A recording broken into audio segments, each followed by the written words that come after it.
Sebelum gua masuk Purwodika, gua bekerja sebagai audio engineer. Background gua, sekolah gua dulu kuliah tuh audio engineer. Awalnya bikin usaha sendiri, nyobain bikin sound rental company. Itu kurang lebih 3 tahun ya. Tapi gue juga kerja sama beberapa artis gitu. Lalu akhirnya di tahun 2018 gua kerja kantoran, gua kerja di Trans TV sebagai audio engineer juga. Tapi kurang lebih gue kerja 2 tahun, mungkin hampir 2,5 tahun. Jadi di Desember 2020 itu gue resign. Kalau waktu itu gue ngerasa safe zone. Gue ngerasa ngantor gitu. Gue ngerasa enak sih kerja gini. Cuman gue ngeliat sama teman-teman gue yang lain, mereka udah 5 tahun kerja gini, 10, bahkan ada sampai 10 tahun. Gue mikir kenapa mereka nggak moving gitu. Kenapa berada di zona ini aja? Gue mikir gitu. Karena memang kalau di bidang gue itu nggak ada jenjang karir yang bisa gue bilang.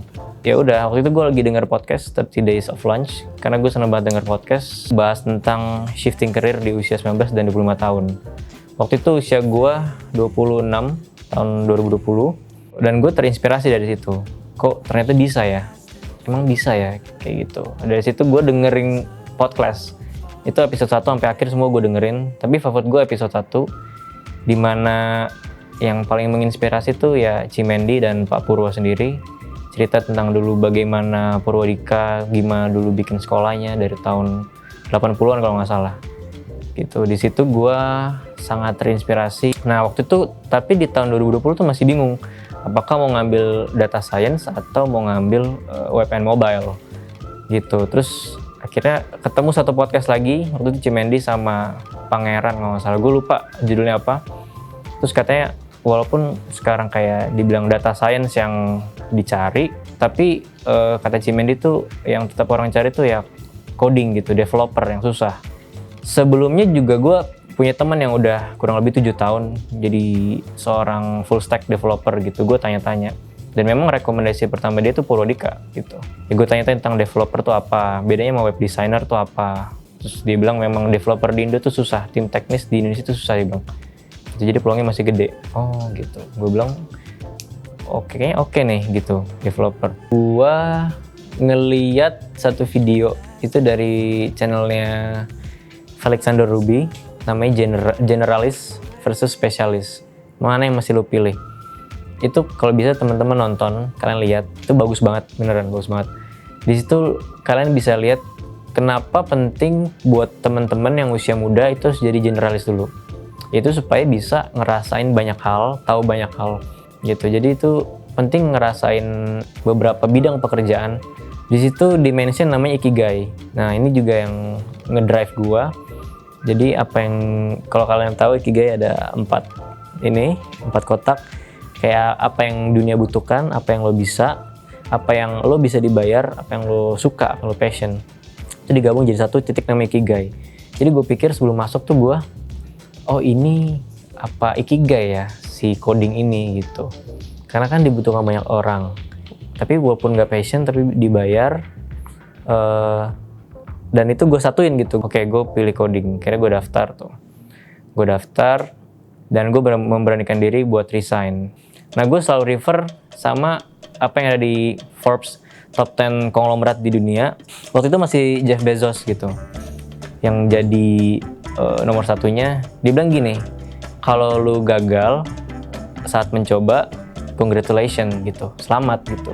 Karena bahkan banyak orang yang nyoba aja tuh nggak berani gitu. Di situ gue merasa, oh ini kalau coding gue gagal, yang nyelamatin gue cuma Jeff Bezos. Gue mikir gitu waktu itu.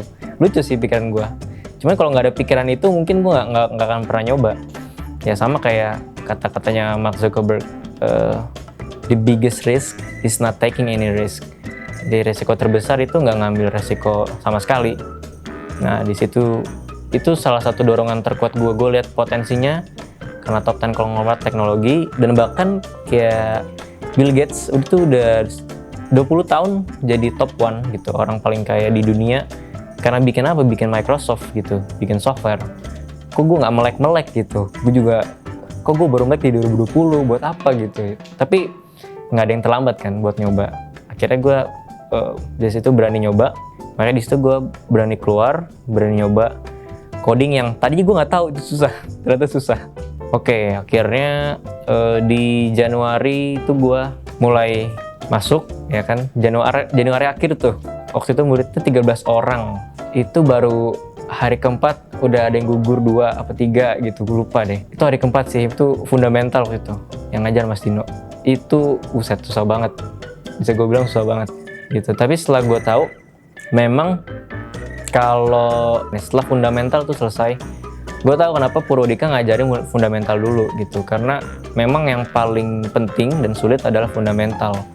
Cara berpikir logik, gimana merintah komputer, gimana bikin sebuah program, itu yang paling sulit di situ dulu gitu. Nggak nyangka sih, tapi saat belajar tuh kayak ada kepuasan. Ternyata gue bisa melakukan lebih dari apa yang gue pikirkan sebelumnya. Kayak dari sebelumnya gue ragu sama diri gue sendiri, cuman setelah dijalanin tuh kayak oke juga nih, ternyata gue bisa gitu. Sebelumnya kan belajar kan front end ujian, back end ujian. Nah, final project tuh digabung, front end, back end, ngerjain masing-masing sendiri gitu. Nah, pas ngerjain final project itu asli, itu jujur gue stres sih gitu. Bahkan tadinya mau quit sebelumnya itu, cuman waktu itu gue nanya temen gue yang sekarang jadi pacar gue nanya, menurut lo gue lanjut apa stop nih gitu. Gue pernah gitu, waktu itu hari tahapnya tuh kan 3 minggu, tapi sebenarnya sebulan. Seminggu siapin database, lalu minggu kedua itu baru mulai ngerjain projectnya. Nah itu gue hari pertama aja tuh gue kayak stres banget gitu, karena memang susah gitu ngerjain front end dan back end buat gue ya. Cuman nggak tahu buat teman-teman yang mungkin pintar matematika atau logiknya bagus mungkin gampang. Cuma buat gue jujur susah. Ya udah, di situ lanjut. Nah disitulah kayak apa ya, gas terus lah intinya. Gue gas terus. Ya udah, akhirnya ya puji Tuhan lulus dengan nilai yang lumayan menurut gue. Gitu ya, nggak bagus-bagus amat lah. Lumayan nilainya. Awalnya gue pikir Purwodika tuh mahal, bener. Kok mahal banget ya segini ya gitu. Cuma 6 bulan segini. Cuma setelah gue masuk sampai sebelum PCN atau saat PCN gitu, gue ngerasa value-nya tuh tinggi banget gitu. Mungkin orang-orang luar juga mungkin sama kayak gue. Kok mahal ya gitu. Cuman gue setelah masuk, value-nya tuh tinggi. Kenapa? Karena dari sistem belajarnya, ya mentoringnya yang ngajar waktu itu Mas Dino. Lalu nanti ada mentor lagi ternyata. Itu gue nggak expect sih. Jadi ada mentor dari luar waktu itu dari Gojek gitu. Ada mentor dari Gojek itu selama final project gitu. Dan itu kayak, ini bisa nanya-nanya langsung dari orang yang di industri itu langsung gitu. Terus plus disalurin kerja. Itu yang gue bilang sih, value-nya tuh melebihi ekspektasi gue gitu selama gue di Purwodika. Kalau dari PCN banyak nawarin kerjaan yang nggak ada di LinkedIn, itu plus poinnya menurut gue ya. Dan itu bagus banget sih, yang nggak ada LinkedIn, nggak ada di Kaliber, itu dari PCN ada. Yang gue nggak tahu, nih buka. Kalau kita ke websitenya nggak ada lamaran, tapi dari PCN ada. Waktu itu PCN nawarin ada yang tertarik dari Masscare Hong Kong gitu. Gue pikir ya udah di interview. Bosnya lucu, ini negara di Hong Kong. Bosnya orang Perancis, ngomongnya bahasa Inggris gitu. Itu lucu juga sih. Oke, di email kita ngobrol. Oke.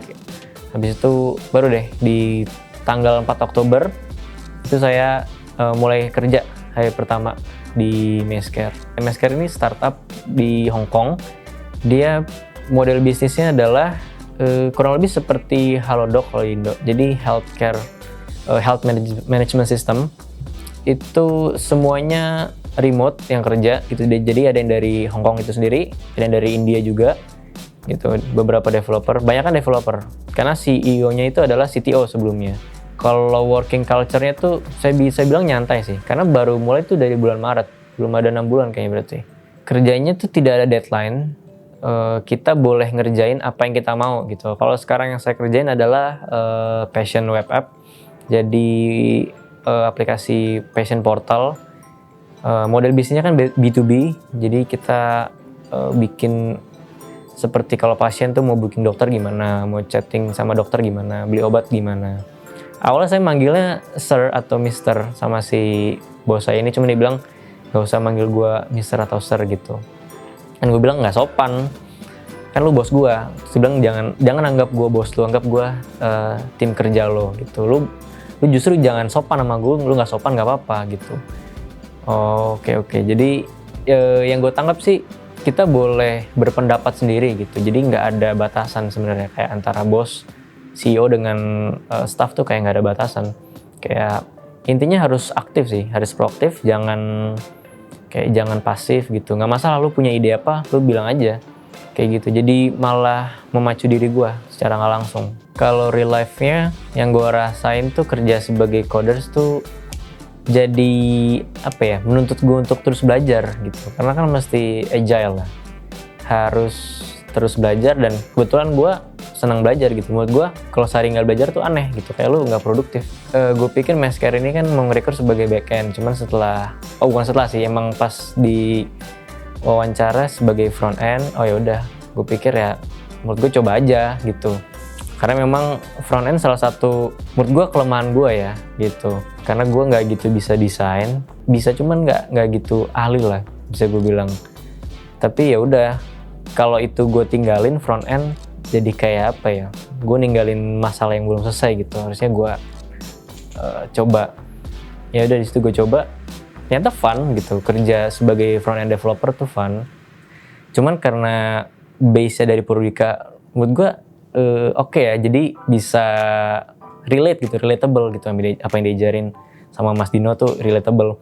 Gue kayak, oh ya ini kesini, oh nyambung. Oh ya, jadi tinggal belajar dikit lagi. Cuman overall tuh fun, yang gue rasa fun sebagai front end, dan jadi belajar terus. Jadi setelah Purwodika gue happy banget sih, karena sebenarnya tuh semua manusia tuh bisa belajar apapun gitu, asal mereka mau.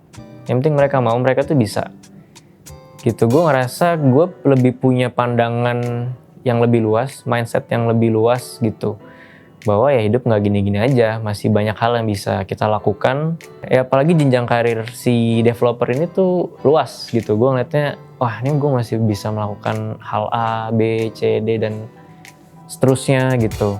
Dan apalagi enaknya kerja jadi developer kan bisa remote ya. Kalau dulu ya jadi sound engineer lu mesti di situ kan. Kalau nggak gimana caranya? Lu nggak bisa kerja remote. Cuma di sini gue mikir, gue ke Bali pun bos gue nggak masalah gitu. Yang penting gue tetap jam kerja ya kerja gitu, ngikutin waktu Hong Kong. Kalau sekarang jangan takut untuk mencoba.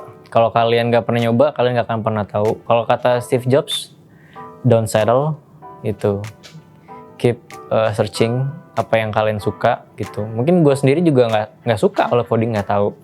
Seenggaknya kalian mencoba lah. Menurut gue ya, gue tuh bakal lebih nyesel kalau gue kenapa gue nggak coba dulu. Pernah nggak ngerasa gitu kayak kalian? Kenapa harusnya gue gini ya, kok gue nggak gini ya, gue kok nggak nyobain ini gitu, harusnya gue coba dulu.